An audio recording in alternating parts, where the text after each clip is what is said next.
জীবন থেকে মেলা শব্দটি কিন্তু প্রায় হারিয়ে গিয়েছিল। সেই ছোট্টবেলায় গিয়েছিলাম, এখনও আবছা আবছা হয়তো বা মনে পড়ে, কিন্তু বড় হয়ে কিন্তু যাওয়া হয় না। আর কি আশ্চর্যের বিষয়, তাই না? আমার মেয়েকে কিন্তু মেলায় দেখাই নাই। ফার্স্ট আমার মেয়েকে এই মেলাতে আমি নিয়ে গিয়েছিলাম। মেয়ে তো খুবই এক্সাইটেড।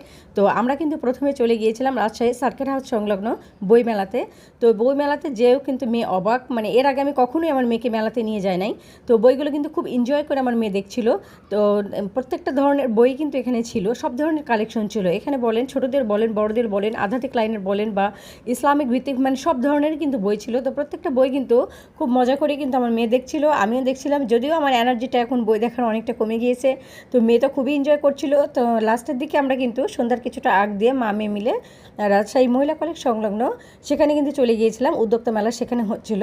তো সেখানে যেয়ে কিন্তু আরও অবাক হয়ে গেলাম যে এত সুন্দর সুন্দর কালেকশন সেখানে, তা বলার মতো না। আর এত কম প্রাইসে, মানে আমি তো পুরাই অবাক। তো এটা যদি ঈদের আগে হতো তো এখান থেকে মনে হয় ঈদের শপিং আমরা করে নিতাম। মেয়ে তো খুবই এনজয় করতেছিল কোনটা থেকে কোনটা নিবে। তো শেষে সেও কিছু কিছু কানের রিং নিয়েছে। তো তারপরে আমরা ঘুরে ঘুরে দেখলাম এখানে খাবার আইটেমগুলো যে এতই মজার মজার ছিল তা বলার মতো না।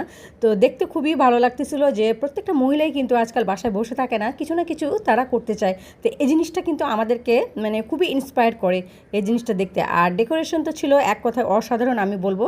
এটা হচ্ছে রাজশাহী মধুবনে কমিউনিটি সেন্টারে এটা চলছিল। তো আজকে কিন্তু এটা শেষ দিন ছিল, তো আজকে তো আর মিস করা যাবে না। তো মেয়েকে নিয়ে এই জন্য চলে গিয়েছিলাম, আসলে ব্যস্ততার কারণে যাওয়া হয় না। কিন্তু এখানে যেহেতু প্রত্যেকটা কালেকশন দেখে আরও অবাক হয়ে গেলাম যে কোনটা ছেড়ে কোনটা নিই, আসলে সবগুলো তো আর নেওয়া সম্ভব হয় না। তো যাই হোক, দেখতে কিন্তু খুব ভালো লাগতেছিলো। সবচেয়ে বেশি ভালো লাগলো যে আমার মেয়ে খুবই খুশি হয়েছে। তো মেয়ের খুশি দেখে আমারও খুব ভালো লাগছে। যাক, আমার মেয়ে তো আজকে খুশি হয়েছে, মেলা দেখতে পাইছে, আর কিছু কি। তো শেষের দিকে কিন্তু আমরা অবশেষে মা মেয়ে মিলে একটু এনজয় করছিলাম সব কিছু ঘুরে ঘুরে। তো অবশেষে কিন্তু আমরা বাসার দিকে রওনা হয়ে গেছি একদম সন্ধ্যার দিকে।